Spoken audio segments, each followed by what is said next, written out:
ఈ particular trend Sensex దాదాపు 700 points కన్నా ఎక్కువగా డౌన్ఫాల్ అయితే అయిపోయిందండి. దీనికి గల మెయిన్ రీజన్స్ ఏంటి? సో బేసికల్గా మనం చూస్తే కనుక ఇంకా మార్కెట్ ఈ కరెంట్ మార్కెట్ లెవెల్స్ నుంచి ఇంకా మార్కెట్ పడే ఛాన్సెస్ ఉన్నాయా లేవా? ప్రజెంట్ ఇప్పుడు ఎవరెవరైతే షేర్స్ని హోల్డ్ చేస్తున్నారో మన పరిస్థితి ఏంటి? మార్కెట్ ఇంకా పడితే, ఎందుకంటే మార్కెట్ ఇంకా పడితే మన స్టాక్స్ అనేవి ఇంకా ఫాలో అయిపోయే ఛాన్సెస్ అయితే ఉన్నాయి. సో ఇలాంటి టైంలో జేపీ పవర్ పరిస్థితి ఏంటి? జేపీ పవర్ గురించి చాలా పెద్ద అప్డేట్ అయితే వచ్చింది, దాన్ని నేను మీకు ఖచ్చితంగా చెప్పాలి. వొడాఫోన్ ఐడియా పరిస్థితి ఏంటి? ఐఆర్ఈడిఏ ఎందుకు ఫాలో అయిపోతుంది? ఎన్టీపీసీ ఎందుకు పెరుగుతుంది? సుజలాన్ ఎనర్జీ షేర్ పరిస్థితి ఏంటి? ఓలా ఎలక్ట్రిక్ పరిస్థితి ఏంటి? ఎందుకంటే ఫ్రెష్ 52 వీక్లో మళ్ళీ కొడుతుంది అనమాట ఈ పర్టికులర్ స్టాక్. బిఎస్సి డౌన్ఫాల్ అయిపోతుంది, దీని పరిస్థితి ఏంటి? దాంతోపాటుగా మెజగాన్ డాక్ గురించి అండ్ హెచ్ఏఎల్ గురించి, సో తమిళనాడులో ఉన్న ప్రతి ఒక్క స్టాక్ గురించి ఈ వీడియోలో నేను మీతో చాలా క్లియర్గా డిస్కస్ అయితే చేశాను. ఒక్కొక్క స్టాక్ గురించి చెప్పేటప్పుడు ప్రజెంట్ ఇప్పుడు ఈ కరెంట్ మార్కెట్ లెవెల్స్లో మన ఈ పర్టికులర్ స్టాక్స్ని పర్చేస్ చేయడం కరెక్టా కాదా? ఒకవేళ కొనే పని అయితే మన పర్టికులర్ స్టాక్స్కి టార్గెట్స్ ఎంతవరకు పెట్టుకోవాలి, ఇలా టార్గెట్స్ అచీవ్ అవ్వడానికి ఎంత టైం ఫ్రేమ్ పట్టే ఛాన్సెస్ ఉన్నాయో ఈ వీడియోలో నేను మీతో మాట్లాడతాను. ముందుగా నేనండి మీ తెలుగు స్టాక్ మార్కెట్ హంటర్ని. మన దగ్గర అయితే టెలిగ్రామ్ ఛానల్ అయితే ఉందండి, దాంట్లో మనం ఫ్రీగా అంటే టిప్స్ కూడా ఇస్తున్నాం. మీలో ఎవరికైనా ఇంట్రాడే ట్రేడింగ్ రాకపోయినా ఇంట్రాడే ట్రేడింగ్ నేర్చుకుందాం ఇంట్రెస్ట్ ఉన్నా సరే మన ఈ టెలిగ్రామ్ ఛానల్కి అయితే జాయిన్ అవ్వచ్చు. So for free intraday tips and calls please join Telegram channel link కింద డిస్క్రిప్షన్ నేను పిన్ కామెంట్లో అయితే ఇస్తున్నాను. ఆల్మోస్ట్ 60,000 సబ్స్క్రైబర్స్ డైలీ మన free intraday calls and tips అయితే పొందుతున్నారు మన ఈ టెలిగ్రామ్ ఛానల్కి అయితే జాయిన్ అవుతాయి. సో మీరు కూడా ఫ్రీగా ఇంట్రాడే టిప్స్ అండ్ కాల్స్ పొందాలనుకుంటున్నట్లయితే మన ఈ టెలిగ్రామ్ ఛానల్కి మీరు కూడా జాయిన్ అవ్వచ్చు. మన సబ్స్క్రైబర్స్ లాగా మీరు కూడా ఫ్రీగా ఇంట్రాడే ట్రేడింగ్ అయితే నేర్చుకోవచ్చు. సో టెలిగ్రామ్ ఛానల్ తాను లింక్ కింద డిస్క్రిప్షన్ నేను పిన్ కామెంట్లో ఇస్తున్నాను కదా, దయచేసి మా టెలిగ్రామ్ ఛానల్కి ఎవరైనా సరే జాయిన్ అవ్వాలనుకున్నట్లయితే కింద డిస్క్రిప్షన్ ఏదైనా పిన్ కామెంట్లో ఉన్న టెలిగ్రామ్ లింక్ మాత్రం క్లిక్ చేసి జాయిన్ అవ్వండి. సో మీరు వచ్చేసరికి మిగతా టెలిగ్రామ్ ఛానల్స్లో జాయిన్ అవ్వకుండా ఉంటారనమాట. మేజర్గా ఈ పర్టికులర్ ట్రెండే మార్కెట్ ఇంత బాగా పడిపోవడానికి గల మేజర్ రీజన్ ఏంటయ్యా అంటే, ఒకటి వచ్చేసరికి week start of Q1 earnings అనమాట. టీసీఎస్ వాళ్ళు క్వార్టర్లీ రిజల్ట్స్ అనేవి నెంబర్స్ ఇచ్చారనమాట. అవి వచ్చేసరికి మార్కెట్ ఎక్స్పెక్టేషన్స్ మీట్ అవ్వట్లేదు.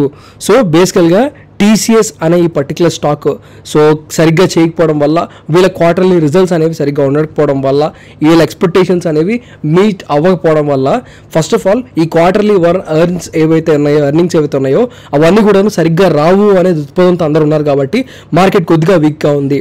దాంతోపాటు ట్రంప్ ఇంటెన్సిఫైస్ టారిఫ్ టస్ల్ అనమాట. ట్రంప్ ఏం చేస్తున్నాడంటే ఇంకా 35% టారిఫ్ అనేది కెనడా నుంచి ఆగస్ట్ 1 నుంచి వేసేస్తున్నాడు అనమాట. అంటే కెనడా వాళ్ళు ఏదైతే ఎక్స్పోర్ట్ చేస్తున్నారో అమెరికాకి ఆ ప్రోడక్ట్స్ అన్నిటి మీద 35% టారిఫ్ ఆగస్ట్ 1 నుంచి ఉండబోతుంది. దాంతోపాటు ఇప్పుడు దాకా ఎవరెవరైతే అగ్రిమెంట్ ప్రాపర్గా చేసుకోలేదో అట్లీస్ట్ 15 to 20% టారిఫ్ వాళ్ళకు ఉండబోతుందని ట్రంప్ చెప్పాడు. ఇండియా ఇంకా పూర్తిగా సరిగ్గా టారిఫ్ని సెట్ చేసుకోలేదు, దీనివల్ల ఇండియాకు కూడా ప్రమాదం అయితే ఉందన్నమాట. Stretched valuation of the market కొంచెం ప్రీమియం వాల్యుయేషన్స్లో ఉంది. ఎందుకంటే మనం చూసుకోవచ్చు అక్టోబర్లో బాగా పడిపోయింది మార్కెట్, తర్వాత మార్చ్ ఏప్రిల్ నుంచి బాగా స్టార్ట్ అయ్యి ముందుకైతే వెళ్ళిందనమాట ఈ కొత్త ఫైనాన్షియల్ ఇయర్లో.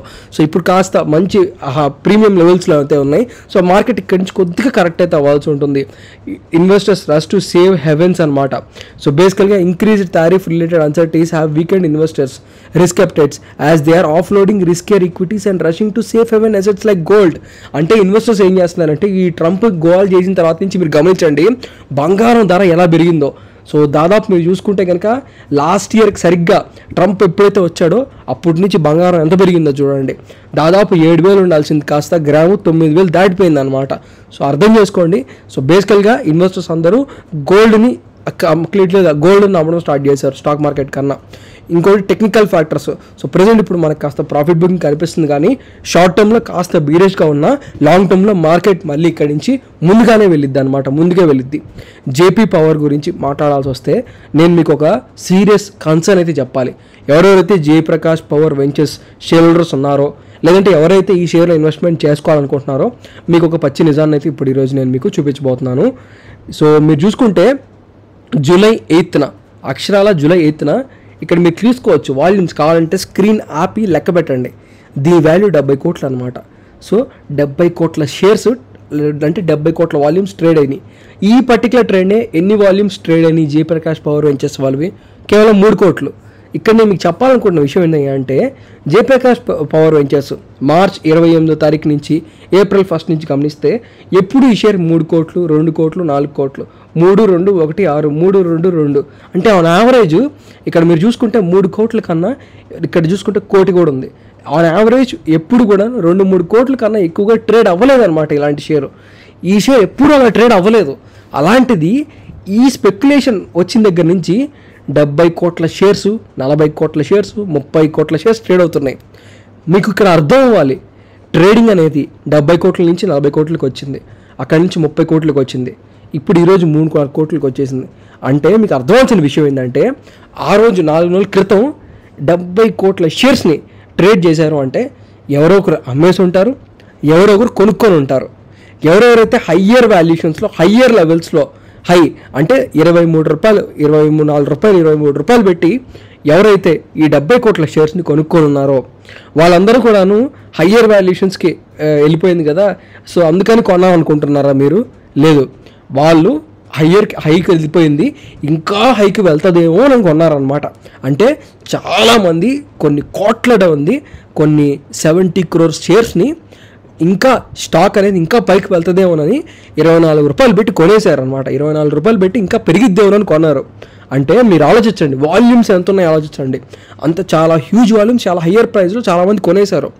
వాళ్ళు ఇప్పుడు స్లోగా అమ్మడం స్టార్ట్ చేస్తారు, స్లోగా ప్రాఫిట్ బుకింగ్ లాస్ బుకింగ్ చేసుకోవడం స్టార్ట్ చేస్తారు. వాళ్ళకి అర్థమైపోద్ది, అరే ఇంకా 24 కన్నా పెరగదులేరా అని అమ్ముకోవడం స్టార్ట్ చేస్తారనమాట. లాస్ని యాక్సెప్ట్ చేసి, ఓటమిని అంగీకరించి ఎంతో కొంత తక్కువ లాస్ని పెట్టుకొని అమ్మేసుకుంటూ ఉంటారు అన్నమాట, స్టాప్ లాసులు పెట్టుకొని. జాగ్రత్తగా ఉండండి, స్టాక్ చాలా చాలా సీరియస్ లెవెల్స్లో ఉంది. మీకు గేమ్ అస్సలు అర్థం కావట్లేదు. చాలా అంటే చాలా. ఇక్కడ చూడండి, RSI 82.8 పాయింట్స్కి వెళ్ళిపోయింది. RSI 82.8కి వెళ్ళిపోయి RSI స్ట్రాంగ్లీ ఓవర్ బ్రాడ్ జోన్కి వెళ్ళిపోయింది. ఓవర్ బ్రాడ్ కాదు, స్ట్రాంగ్లీ ఓవర్ బ్రాడ్ జోను. 70 ఉంటేనే అసలుకి మనం ఆ షేర్ని టచ్ చేయం. అలాంటిది 83కి వెళ్ళిపోయింది. MFI కూడా 83 పాయింట్స్కి వెళ్ళిపోయింది. చాలా చాలా డేంజర్ జోన్లో ఉంది. చాలా జాగ్రత్తగా ఉండండి. ఎలాంటి తప్పుట అడుగు వేసినా సరే ఖచ్చితంగా నష్టపోయే అవకాశాలు విపరీతంగా ఉన్నాయి. సో మీకు ఇంకా డౌట్ ఉంటే ఇక్కడ నేను మీకు చూపిస్తా చూడండి. సో ఇక్కడ మీరు చూసుకోండి, Osho Kiran, senior analyst, technical derivative research, angel 1లో ఉంటారనమాట. ఆయన రీసెంట్గా JP పవర్ గురించి మాట్లాడుతూ, in recent session stock has seen a sharp rise in both price వాల్యూమ్లో చూశాను. సక్సెస్ఫుల్లీ టార్గెట్స్ 23-24ని రీచ్ అయినాయి. But buying the above this potentially trigger the next leg of the rally. ఇక్కడ కొంటే నెక్స్ట్ ర్యాలీలో ట్రిగ్గర్ అవుద్దని మీరు కొంటా ఉన్నారు. The sharp move, investors are advised to trail profits with stop losses. Stop లాసులు చాలా చాలా కఠినంగా పెట్టుకోండి, లేదంటే చాలా డబ్బు నష్టపోయే అవకాశాలు ఉన్నాయి. On the down side the stock has support zone around 22 నుంచి 20 రూపాయల దాకా పడిపోయే అవకాశాలు ఈ స్టాక్లో మరీ ఉన్నాయి. సో RSI వచ్చేసరికి దాదాపు మీరు చూసుకుంటే 84కి వెళ్ళిపోయింది. A below 30 is defined as oversold, while value above 70 is considered as overbought. ఆయన చెప్పకనే చెప్పాడు, స్టాక్ చాలా డేంజర్ బెల్స్ జోన్లో ఉంది, జాగ్రత్తగా బిహేవ్ చేయండి ఈ స్టాక్తో అనేసి. సో నేను మీ మంచి కోసమే చెప్పాను. సో అర్థం చేసుకోండి, జాగ్రత్త ఈ విషయంలో. వొడాఫోన్ ఐడియా పరిస్థితి ఏంటి? వొడాఫోన్ ఐడియా ఇంకా వెయిట్ అండ్ వాచ్ మోడ్లో ఉండాలి. ఈ క్వార్టర్లీ రిజల్ట్స్ ఏమైనా పాజిటివ్గా వస్తే మనం వచ్చేసరికి కొద్దిగా క్వార్టర్లీ రిజల్ట్స్ నేను పాజిటివ్గా వస్తాయి అనుకుంటున్నాను. సో కొద్దిగా పాజిటివిటీ ఎక్స్పెక్ట్ చేస్తున్నాను ఈ పర్టికులర్ స్టాక్ గురించి. IREDA పరిస్థితి ఏంటి? IREDA అసలు సడన్గా ఎందుకు పడిపోతుంది? బేసికల్గా IREDA వచ్చేసరికి తన క్వార్టర్లీ వన్ ప్రాఫిట్ ఏదైతే ఉంటుందో ప్రాఫిట్ తగ్గిందనమాట. కానీ నిజానికి మనం అబ్జర్వ్ చేస్తే నెట్ ప్రాఫిట్ తగ్గినా కానీ జరిగింది ఏంటంటే వాల్యూమ్స్ పెరిగినాయి, రెవెన్యూ పెరిగింది ఫస్ట్ ఆఫ్ ఆల్. సో ఇక్కడ రెవెన్యూ ఫ్రమ్ ఆపరేషన్స్ వచ్చేసరికి సో ఇయర్ బ్యాక్ 1500 crores ఉంటే ఇప్పుడు దాదాపు 2000 కోట్లు ఉంది. సో ఫైనాన్సింగ్ అనేది ఒకప్పుడు 363 కోట్లు ఉంటే ఇక్కడ మీరు చూసుకోవచ్చు 1218 crores పెరిగిందనమాట. అంటే వీళ్ళకి ఆపరేషన్ కాస్ట్ కూడా పెరిగిపోతుంది అనమాట. సో నేను చెప్తున్న విషయం ఏంటంటే IREDA ప్రాపర్గానే ఉంది మీరు క్వార్టర్లీ రిజల్ట్స్ కనుక అబ్జర్వ్ చేసుకుంటే. కానీ నేను చెప్తున్న విషయం ఏంటంటే ఇలాంటి టైంలో కొంచెం జాగ్రత్తగా ఉండడం బెటరు. బట్ ఈ పర్టికులర్ స్టాక్ అయితే ముందుకెళ్ళే అప్సైడ్ పొటెన్షియల్ అయితే ఉంది. సో ఇక్కడ నుంచి 7% ముందుకెళ్ళే ఛాన్సెస్ అయితే ఉన్నాయి. స్టాక్ చాలా మంచిదే. కావాలంటే ఒకసారి నేను మీకు రిపోర్ట్స్ చూపిస్తాను. ఫైనాన్షియల్స్కి వెళ్ళారనుకోండి మీకు అర్థమవుతుంది. ఒకసారి మీరు ఫైనాన్షియల్స్కి వెళ్ళి రెవెన్యూస్ చూసారనుకోండి, రెవెన్యూ చూడండి ఇలా పైకి వెళ్తూ ఉంది, కనిపిస్తుందా? సో 786 crores నుంచి అలా పెరుగుతూ పైకి వెళ్ళింది. సో రెవెన్యూస్ బాగున్నాయి, కాదని నేను చెప్పట్లేదు, కానీ ప్రాఫిటబిలిటీ కూడా పెరగాలి. సో దాని మీద ఐఆర్డి వాళ్ళు ఫోకస్ ప్రజెంట్ ఇప్పుడు లేదు. వాళ్ళు ఫస్ట్ ఆఫ్ ఆల్ బిజినెస్ని పెంచుకుందాం, తర్వాత ఆబ్వియస్గా అటు నుంచి అటు ప్రాఫిట్స్ కూడా పెరుగుతాయనే ఉద్దేశంతో అయితే ఉన్నారు, which is a good strategy. But మనం అది వర్కౌట్ అవుతుందా లేదా అని గమనించుకుంటూ ఉండాలి. ఎన్టీపీసీ పరిస్థితి ఏంటి? సో ఈ పర్టికులర్ ట్రేడ్ ఎన్టీపీసీ చాలా నార్మల్గా ట్రేడ్ అయింది. సో ఒకసారి మీరు కనుక ఫైనాన్షియల్స్ చూసుకుంటూ ఉంటే, సో ఫైనాన్షియల్స్ పరంగా రెవెన్యూస్ అనేవి క్వార్టర్ ఆన్ క్వార్టర్ బేసిస్ మీద చాలా స్లోగా పెరుగుతున్నాయి. నెట్ ప్రాఫిట్ అనేది కూడా స్లోగా పెరగడానికి ట్రై చేస్తుంది. భయపడాల్సిన అవసరం లేదు. ఎన్టీపీసీని వెయిట్ అండ్ వాచ్ మోడ్లో లేదంటే బయాన్ డిప్స్ అనే స్ట్రాటజీని కూడా అప్లై చేసుకోవచ్చు. సుజలాన్ పరిస్థితి ఏంటి? సుజలాన్ నుంచి చాలా పెద్ద గుడ్ న్యూస్ వచ్చింది. మోతీలాల్ ఆస్వాల్ వాళ్ళు సుజలాన్ ఎనర్జీకి కొత్త హై టార్గెట్ ఇచ్చారు. దాదాపు మోతీలాల్ ఆస్వాల్ వాళ్ళు ఈ సుజలాన్ అనే ఈ స్టాక్ దాదాపు మీరు చూసుకుంటే ఇక్కడి నుంచి 82 రూపీస్ దాకా కూడా వెళ్ళే ఛాన్సెస్ ఉన్నాయని అయితే చెప్తున్నారు. ఎందుకు అంటే RLMM అంటాం అనమాట, అంటే revised list of models and manufacturers. అంటే ఏం లేదండి, సో బేసికల్గా ఇప్పుడు ఇండియాలో ఉన్న మ్యానుఫ్యాక్చర్స్ ఉంటారు కదా, ఈ విండ్ మిల్ మ్యానుఫ్యాక్చర్స్, వీళ్ళ తాలూకు లిస్ట్ గవర్నమెంట్ డిసైడ్ చేస్తుంది. ఆ లిస్ట్లో నుంచి మనం కనుక అబ్జర్వ్ చేసినట్లయితే సుజలాన్ తాలూకా సో S144 అనే విండ్ టర్బైన్స్ ఉంటుంది అనమాట. సుజలాన్ తాలూకా విండ్ ప్రోడక్ట్ అనమాట అది. సో ఆ ప్రోడక్ట్ని సో మినిస్ట్రీ గవర్నమెంట్ వచ్చేసరికి ఆమోదించి వాళ్ళ వెబ్సైట్లో పెట్టుకొని దాన్ని అఫీషియల్గా యూజ్ చేసుకోవచ్చు అని అందరికీ చెప్పింది అనమాట ఈ 2026 ఇయర్కి గాను. సో అది వచ్చేసరికి పాజిటివ్ పాయింట్. దాని తర్వాత ఆర్డర్ బుక్ అనేది మంచిగా ఉంది. దాని తర్వాత ఆర్డర్ బుక్లో వీళ్ళు వచ్చేసరికి ఆర్డర్స్ కూడా సో ఎగ్జిక్యూట్ చేస్తూ ఉన్నారు, అది కూడా మంచి విషయమే. So and increase in engineering procurement and construction share in the order book to 50%, execution visibility. వీళ్ళు ఆర్డర్ తెచ్చుకోవడం కాదు, దాన్ని ఎగ్జిక్యూట్ కూడా చేసుకునే క్యాపబిలిటీ సుజలాన్కి ఉన్నట్టు మోతీలాల్ ఆస్వాల్ వాళ్ళకి కనిపించింది. అందుకని ఈ మోతీలాల్ ఆస్వాల్ వల్ల ఈ పర్టికులర్ సుజలాన్ షేర్ అనేది పెరుగుతుంది అనమాట. ఓలా ఎలక్ట్రిక్ పరిస్థితి ఏంటి మీకు తెలుసా? ఓలా ఎలక్ట్రిక్ ఏం జరిగిందో, సేల్స్ పడిపోవడం కాదు, దాంతోపాటుగా సేల్స్ పడిపోవడంతో పాటు వీళ్ళ రెవెన్యూస్ కూడా ప్రాపర్గా రావు అనే ఎస్టిమేట్స్లో అయితే ప్రజెంట్ ఇప్పుడు మార్కెట్ వెళ్ళిపోయింది. అంటే ఇంతకు ముందు కూడా వీళ్ళకి మంచి రిజల్ట్స్ ఎప్పుడు రాలేదు. బట్ నేను చెప్తున్న విషయం ఏంటంటే వీళ్ళ రాబోయే రిజల్ట్స్ ఏవైతే ఉన్నాయో అవి కాస్త డల్గా రాబోతున్నాయి అనే ఊహాగానాలు అయితే వస్తున్నాయి. దానివల్ల ఈ పర్టికులర్ స్టాక్ ఇంకా పడుతుందన్నమాట. మీరు చూసుకోవచ్చు. ఇదే Osho Kiran senior analyst Angel వన్లో ఏమంటున్నాడంటే ఈ ఓలా గురించి, Ola Electric has dropped its all-time low, indicating bearish outlook. The technical indicators strongly support this view. It is advisable to avoid the counter for now until a clear and decisive recovery is observed. నేను ఓలాని దాని జోయికి వెళ్ళొద్దు, జాగ్రత్త అని ఇప్పుడు కాదు. మీరు కనుక మనల్ని ఫాలో అవుతున్నట్లయితే లాస్ట్ 2-3 మంత్స్ నుంచి కూడా అదే చెప్తున్నాను. ఇప్పుడు ఈ సీనియర్ అనలిస్ట్ ఓషో కిరణ్ అనే వ్యక్తి కూడా ఈ ఏంజిల్ వాళ్ళ నుంచి వచ్చిన ఈయన కూడా ఇదే చెప్తున్నాడు అనమాట. సో నేను ఊరికే చెప్పట్లేదండి, మన ఛానల్ని ముందుగానే లైక్ మిగతా ఛానల్స్ కన్నా ముందుగానే ఒక్కసారి సబ్స్క్రైబ్ చేసుకొని పెట్టుకుంటే బేసికల్గా మీకు వచ్చేసరికి మార్కెట్లో ఉన్న న్యూస్ మిగతా అందరితో పాటు మీకు కూడా అదే న్యూస్ తెలిసిందనుకోండి, మనకు అసలు ఏం ఉండదు. అప్పుడు అందరితో పాటు మనకి తెలిస్తే నలుగురితో పాటు మనం ఆ స్టాక్ని అమ్మాలి లేదంటే కొనాలి. అప్పటికే లేట్ అయితే అయిపోయింది అనమాట ఆ డెసిషన్స్ మనం తీసుకునేసరికి. అదే మీరు కనుక మన ఛానల్ని ఫాలో అవుతున్నట్లయితే నలుగురు కన్నా ముందే ఆ నలుగురికి ఆ న్యూస్ తెలిసే ముందే మీకు వచ్చేసరికి నేను ఆ న్యూస్ని చేరవేసే పని అయితే చేస్తాను. కాబట్టి మీరు మిగతా వాళ్ళకన్నా ముందే డెసిషన్ తీసేసుకొని ఉంటారు కాబట్టి, యాక్షన్ కూడా తీసుకొని ఉంటారు కాబట్టి, మీరనే వాళ్ళు ఫస్ట్ ఆఫ్ ఆల్ స్టాక్ తక్కువలో ఉన్నప్పుడే మీరు ఎంట్రీ తీసుకుంటారు కాబట్టి, అందరూ మీకన్నా లేట్గా ఎంట్రీస్ తీసుకుంటారు కాబట్టి మీరే ముందు ప్రాఫిట్లో ఉంటారు. అండ్ మీరే ముందు స్టాక్ని అమ్మేయాలనుకుంటే నేను ముందే ఈ స్టాక్ పడిపోయే ముందే చెప్తాను కాబట్టి మీరే వచ్చేసరికి లాస్ తక్కువ పోతారనమాట. లేదంటే మీరే ముందే ప్రాఫిట్ బుకింగ్ చేసుకుంటారు కాబట్టి మిగతా వాళ్ళందరూ నష్టపోతూ ఉంటారు. సో ఏదైనా న్యూస్ ఉంటే మిగతా వాళ్ళందరికన్నా ముందు నేనే మీకు తీసుకొచ్చి చెప్పే ప్రయత్నం అయితే చేస్తానని అయితే నేనైతే మాటిస్తున్నాను అనమాట. సో జాగ్రత్త ఈ విషయంలో. సో ఓలా ఎలక్ట్రిక్ గురించి నేను ఎప్పుడు అదే చెప్తున్నాను. సో నేనైతే నా మాట మార్చలేదు.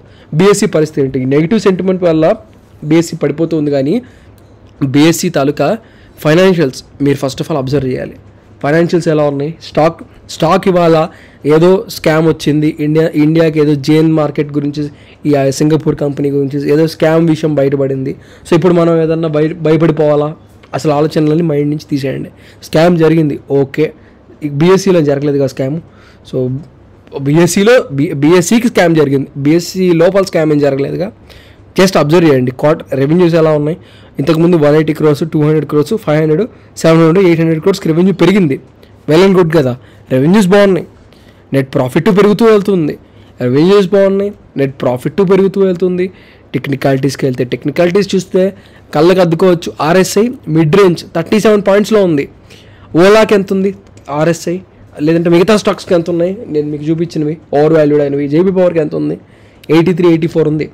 సో నీకు మీరు అర్థం చేసుకోవాల్సిన విషయం ఏంటంటే అంత రిస్క్లో ఉన్నవే అలా ఉన్నప్పుడు ఇలాంటి మంచిది దీనికి ఏదో ఒక బ్యాడ్ న్యూస్ రావడం వల్ల ప్రజెంట్ ఇప్పుడు మనకి ఏదో తక్కువగా అందుబాటులో ఉన్నప్పుడు మనం భయపడకూడదు. సో దీంతో ఇన్ కేస్ మీకు ఇంట్రెస్ట్ ఉంటే కనుక BSE బయాన్ బేసిస్ మీద చేద్దాం అనుకున్న వాళ్ళు ఇప్పుడు చేసే టైం వచ్చిందని అయితే నా ఒపీనియన్ అనమాట. నెక్స్ట్ స్టాక్ గురించి చెప్తాను. సో నెక్స్ట్ స్టాక్ మీరు కనుక అబ్జర్వ్ చేసినట్లయితే సో NTPC గురించి చెప్పాను, సుజలాన్ గురించి చెప్పాను, ఓలా ఎలక్ట్రిక్ గురించి చెప్పాను, BSE గురించి కూడా చెప్పాను కదా. సో మిగతా స్టాక్స్ గురించి చెప్తాను. కానీ అంతకన్నా ముందు ఈ వీడియో ఎక్కడ చూస్తున్న వాళ్ళు ఈ వీడియో మీకు నచ్చుతున్నట్లయితే ఈ వీడియోకి ఒక్క లైక్ అయితే వేసి మళ్ళీ మా టీంని ఎంకరేజ్ అయితే చేయాలండి. ఎందుకంటే ఈ వీడియోకి నేను మీకు ఇస్తున్న టార్గెట్ కేవలం 300 likes మాత్రమే. 300 likes పడిన వెంటనే ఇండియాలో ఇప్పుడు మనం చూడాల్సిన టాప్ 5 మ్యూచువల్ ఫండ్స్ గురించి ఒక డెడికేటెడ్ వీడియో చేస్తా. మనలో చాలామంది ప్రతి నెల క్రమం తప్పకుండా 500 రూపీస్ కానీ 1000 రూపీస్ కానీ 2000 కానీ క్రమం తప్పకుండా ఎవ్రీ మంత్ కొన్ని సెట్ ఆఫ్ మ్యూచువల్ ఫండ్స్ ఉన్నాయండి. అలాంటి సెట్ ఆఫ్ మ్యూచువల్ ఫండ్స్లో మనం కనుక జాగ్రత్తగా సేవ్ చేసి పెట్టుకుంటే మనకి within some particular time crores of wealth generate చేసే స్కోప్, క్యాపబిలిటీ, కెపాసిటీ మన ఇండియాలో ఉన్న మ్యూచువల్ ఫండ్స్కే ఉన్నాయన్నమాట. అవి ఏంటో వాటి వివరాలు, వాటిలో ఎలా ఇన్వెస్ట్మెంట్ చేసుకోవాలి. సో అది చాలా పెద్ద ప్రాసెస్ ఏం కాదండి, చాలా ఈజీ. ఒక మంచి లైవ్ ఎగ్జాంపుల్ తీసుకొని డెడికేటెడ్గా మీకు చెప్తాను. సో మీరు ఇన్ కేస్ మీకు ఏదైనా లాంగ్ టర్మ్ గోల్స్ ఉంటాయి, లైక్ మీ పిల్లల ఎడ్యుకేషన్ కావచ్చు, వాళ్ళ పెళ్ళిళ్ళు కావచ్చు, హౌస్ కొనుక్కోవడాలు, ల్యాండ్ కొనుక్కోవడాలు, బిజినెస్ పెట్టడాలు, అలాంటివి ఏమైనా గోల్స్ ఉంటే తక్కువ అమౌంట్ ఇలా ఎవ్రీ మంత్ మనం కనుక స్కీమ్లు ఉంటాయండి మ్యూచువల్ ఫండ్స్లో, మనం కనుక ఇన్వెస్ట్మెంట్ చేసుకుంటే క్రోర్స్ ఆఫ్ వెల్త్ జనరేట్ చేయొచ్చు. అది ఎలాగో నేను మీకు లైవ్ ఎగ్జాంపుల్ నీట్గా క్లియర్గా తీసి చూపిస్తాను. కానీ మ్యూచువల్ ఫండ్స్ మీద డెడికేటెడ్ వీడియో కావాలనుకున్న వాళ్ళు ఈ వీడియోకి నేను మీకు ఇస్తున్న టార్గెట్ 300 likes. 300 likes పడిన వెంటనే మ్యూచువల్ ఫండ్స్ మీద డెడికేటెడ్ వీడియో చేస్తాను. ఈ లోపల మీ పోర్ట్ఫోలియోలో ఏదైనా షేర్ ఉంది, దాన్ని మీరు బై చేద్దాం అనుకుంటున్నారా, సెల్ చేద్దాం అనుకుంటున్నారా, పునః యావరేజ్ చేద్దాం అనుకుంటున్నారా, కింద కామెంట్ సెక్షన్లో షేర్ యొక్క యావరేజ్ ప్రెజెంట్ వైజ్ కామెంట్ చేసినట్లయితే మీ కామెంట్స్ అన్నిటికీ రిప్లైస్ ఇస్తాను. లాస్ట్ 1 week 1000 కన్నా ఎక్కువ కామెంట్స్కి రిప్లైస్ ఇచ్చాను. ఈ వీక్ కూడా ప్రతి ఒక్క కామెంట్కి రిప్లై ఇస్తాను. అలా కాకుండా మీ పోర్ట్ఫోలియో స్టాక్ ఉంది, ఆ స్టాక్ గురించి మీరు డెడికేటెడ్గా వీడియో పెట్టద్దు అనుకున్నా సరే కింద కామెంట్ సెక్షన్లో స్టాక్ యొక్క పేరు మెన్షన్ చేయొచ్చు. ఎక్కువగా ఎవరైతే ఏ స్టాక్ గురించి ప్రస్తావిస్తారో తప్పకుండా ఆ స్టాక్ గురించి ఒక డెడికేటెడ్ వీడియో చేసే ప్రయత్నం అయితే చేస్తారు. So first of all HAL గురించి చెప్పాలండి. సో HAL ఏం చేద్దాం. సో HAL కానీ మెజగాన్ డాక్ షిప్ బిల్డర్స్ కానీ ఇంకా వెయిట్ అండ్ వాచ్ మోడ్లోనే ఉండాలి. నెక్స్ట్ క్వార్టర్లీ రిజల్ట్స్ నేను వచ్చేసరికి మెజగాన్తో ఆర్డర్ బుక్ పెరిగింది, HALది కూడా పెరిగిద్ది, ఇంకా ఫ్యూచర్లో పెరిగే ఛాన్సెస్ ఉన్నాయి. డిఫెన్స్ది ఇండియా పోను ఈ డిఫెన్స్ సెక్టార్లో బిజినెస్ చిన్న కంట్రీస్తో చేసే స్థాయికే వెళ్ళిపోయిద్ది. ఇండియా అసలుకి మీరు చూసుకుంటే ఎకానమీ పరంగా చాలా ముందుకి అభివృద్ధి చెందుతూ వెళ్ళిపోతుంది. కాబట్టి భయపడాల్సిన అవసరమే లేదు. మంచి ఆర్డర్స్ ఫ్యూచర్లో వస్తాయి, మంచి బిజినెస్లు కూడా ఫ్యూచర్లో వస్తాయి. సో అస్సలు ఈ విషయంలో అయితే ఎవ్వరు భయపడద్దు, చాలా జాగ్రత్తగా ఉండండి. నేను చెప్తున్న విషయం ఏంటంటే వీళ్ళకి ఆర్డర్స్ వస్తాయి, ఈ లోపల ఏదో ఒక తొందరపాటు నిర్ణయాలు తీసుకొని హయ్యర్ లెవెల్స్లో కొనొద్దు. బయాన్ డిప్స్ బేసిస్ మీద ఏదైనా చేస్తే చేయండి. అదైతే నేను మీకు చెప్పాలనుకుంటున్న విషయం. సో ఓవరాల్గా ఈ వీడియో మీకు క్లారిటీగా నచ్చింది అనుకుంటున్నాను. ఇన్ కేస్ మీరు కనుక స్టాక్స్ని బై చేస్తున్నా, సెల్ చేస్తున్నా, ఈ డీమార్ట్ అకౌంట్స్ ఉంటారు కదా, వాళ్ళు ఎక్కువ బ్రోకరేజెస్ ఛార్జెస్ చేస్తుంటారు. సో అలా బ్రోకరేజెస్ ఎక్కువగా పడకుండా ఫ్రీ డీమార్ట్ అకౌంట్ కావాలనుకుంటే కింద డిస్క్రిప్షన్లో angel 1 free DMart account link ఇస్తున్నాను. మీరు ఈ అకౌంట్ నుంచి ట్రేడ్ చేస్తే రూపాయి కూడా డెలివరీ ఛార్జెస్ పడవు. దాంతోపాటు నేను చెప్తున్న విషయం ఏంటంటే కింద డిస్క్రిప్షన్లో లింక్ ద్వారా మీరు కనుక ఫ్రీ డీమార్ట్ అకౌంట్ ఓపెన్ చేసుకొని మన టెలిగ్రామ్ ఛానల్కి కనుక వచ్చారనుకోండి, మీకు ఏదైనా పోర్ట్ఫోలియో అనాలిసిస్లు కావాలనుకున్నా, రివ్యూలు అనుకున్నా, స్టాక్ అనాలిసిస్లు రివ్యూలు కావాలనుకున్నా ₹1 కూడా నేను కానీ మా టీం కానీ తీసుకోం. సో వాళ్ళకు కూడా మీరు ఇవ్వద్దు, ఫ్రీగా మా టెలిగ్రామ్ ఛానల్లోకి వచ్చి మా టీంని సంప్రదించి రివ్యూస్ చేయించుకోండి. సో ఈ వీడియో మీకు నచ్చింది అనుకుంటున్నాను. వన్స్ అగైన్ నేనండి మీ హంటర్ని. ఉంటానండి. థ్యాంక్ యూ అండి.